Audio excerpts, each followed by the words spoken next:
Right. So first of all, could we talk about you? I'm sure a lot of people think that the life of a programmer is just watching films all day and it's awesome. Oh, absolutely. I mean, there is a lot of watching films, which is a wonderful thing. I get to travel a fair bit. I go to a few overseas festivals, which is great. The job itself, there is the watching, but there's a lot of meetings, a lot of spreadsheets, a lot of managing relationships with sponsors and partners and production companies and sales agents and distributors, and so it's a lot more sort of administrative and sort of project management. But I do get to watch a lot of films, so still the good stuff. It's still pretty good. Yeah. Yeah, I can't imagine you can complain too much. Not too much. And so having been there for 6 years, Mm-hmm. I guess you have a great understanding of, East End's kind of core values. And Sure. how would you say maybe this year the films reflect them, and what are they? So I should say that the festival began its life as a very small local platform for filmmakers living and working and making films about East London. So it's very much about taking risk, politics, addressing social issues, being inclusive, being dynamic at the forefront of social change, maybe being a bit dangerous at times, all things that we very much kind of think sort of reflect the spirit of the area where the festival takes place, and that spirit is very much kind of a jumping off point for what we do. So I suppose in terms of how the festival this year particularly reflects that spirit and those ideas, one way that it does that is actually simply in its structure. Unlike other festivals, and indeed ourselves kind of over the last few years, we're not running over the course of sort of a block of a couple of weeks where lots of screenings happen across kind of various sections and competitions or whatever. This year we're running across 5 long weekends, each of which kind of reflects one of those core sort of values of the festival. So I think kind of the way that the festival is structured this year is very much kind of reflective of that spirit and that dynamism that defines us as a festival. But it's also reflected in a programme which is very meaty and very political, very much kind of reflecting the times that we live in now. And again, we're speaking to one another on election day, and we're hosting a big sold-out screening of a film called Dispossession, which is all about the social housing crisis in the UK and how that's been undermined by successive UK governments for the last 30 years. And we're holding an election night sort of debate around that issue, and it feels like the appropriate time to do that. We've got a film called Brexitania, which is sort of a cross-section snapshot of the mindset of British people kind of in the aftermath of the referendum. We're doing that on the anniversary of the Brexit vote on the 23rd of June. So we've got a lot of stuff that kind of keys into those important issues which are, I think, defining people's kind of outlook and mindsets at the moment and in this particular climate that we're in. And the festival reflects that really, really clearly, which is something I'm really proud of that we've done this year. Absolutely. I think it shows a skill to adapt. Mm-hmm. In terms of this year, but also last year. It seems like the festival happens during interesting political climates that you won't necessarily have planned. No. So that must be difficult, but also, well done. Yeah, thanks very much. I mean, yeah, it always amazes me how quickly cinema can move to kind of catch up with the times that we live in. So there are an awful lot of films that really kind of key into issues that people are talking about within the election, which a filmmaker probably couldn't have known about when they were actually making it, but somehow the stars align and it kind of speaks to something very real.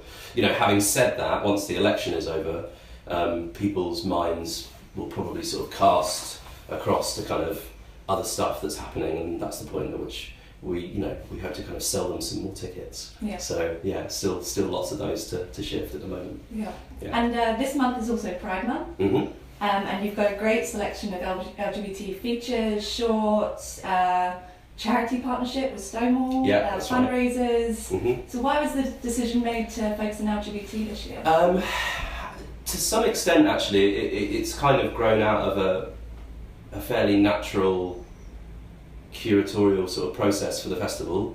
Again, kind of growing out of and embracing and reflecting kind of the spirit of of East London. Obviously the LGBT sort of community and sort of cultural offering in East London is amazing, and it's a huge makeup of the identity of the area. And to be honest, our sort of identity as a festival, obviously there's been an awful lot of coverage of, you know, for instance, kind of what's happening in Chechnya at the moment, and you know, it feels, in general, it sort of feels like a time where the sort of the rights and the freedoms of certain demographics and certain minorities within society are maybe coming under threat, quite possibly in a way that they haven't in some time, at least in what we have kind of called Western democracy. So it feels like a time to really be sort of reasserting one's commitment to those important kind of values of equality and community. So it comes out of that, but it also comes out of there just being some absolutely stonking LGBT films that are just there this year. So it's very much kind of reflective of, there's just so much brilliant work being made now that, you know, we've ended up with this kind of incredible lineup of LGBT films, which is really exciting.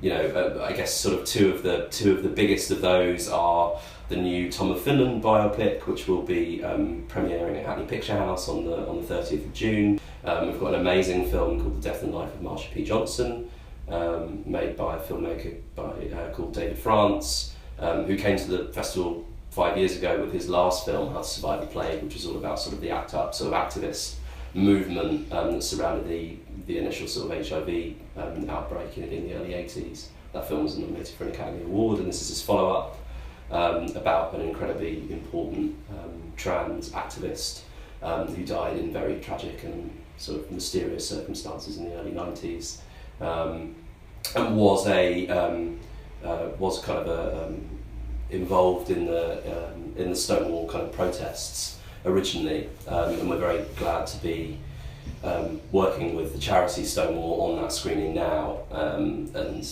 a portion of the profits from that film appearing at the festival will go to the charity. And I mean, you mentioned obviously wanting to get these films seen.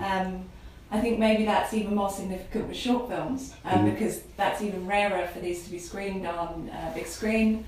So the Nuclear Visions, yeah, you've got quite a lot of collections at the festival this year, and that's right. Linked with the Chechnya fundraiser. Yeah, that's right. So Nuclear Visions is sort of a queer short film sort of curatorial project that kind of like travels from festival to festival, putting together kind of exciting, dynamic, kind of up to the minute sort of programs. And we've been working with Simon Savory, who runs Nuclear Visions, to put together kind of a series of special programs for this year. So this weekend we've got a selection of LGBT deaf shorts, so you know, films that are made for and aimed at sort of I mean, not just the sort of the queer deaf community, but you know, they are films which are accessible for the deaf and hard of hearing, which have an LGBT dimension to their storytelling. We'll be hosting a fundraiser for Chechnya with Nuclear Visions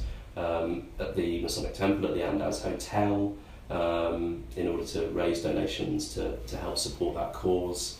We've got a whole sort of international selection that we're doing with them, and there'll be sort of an LGBT horror kind of strand as well, that we'll be doing with Nuclear Visions, that'll include the new film by Jan Gonzalez amongst others. So yeah, it's a really kind of exciting lineup, and that's kind of really helped us to, you know, obviously I'm head of programming for the festival, but I can't claim credit for an awful lot of the incredible work that kind of gets shown at East End every year, and Nuclear Visions have really sort of brought an amazing selection of stuff to the table. So yeah, those are sort of real festival highlights to come along to, and with the Chechnya fundraiser obviously to support a really important cause. Well, now that the films are all finalised and the festival is underway, can you take a break, or is a programmer's work never done? No, not really. So I spend the next month running around between events and hosting Q&As and welcoming guests, and hopefully having the odd glass of something fizzy kind of at the end of the night to celebrate another day of films being done and dusted. So yeah, it doesn't really stop for me. That's not really the life of of a programme. I've got a lot of a lot of people to look after, and a lot of talking to be done. Yeah. So, but this is the fun bit now. Yeah, I can imagine. Andrew Simpson, thank you very much. Thank you very much. Thank you.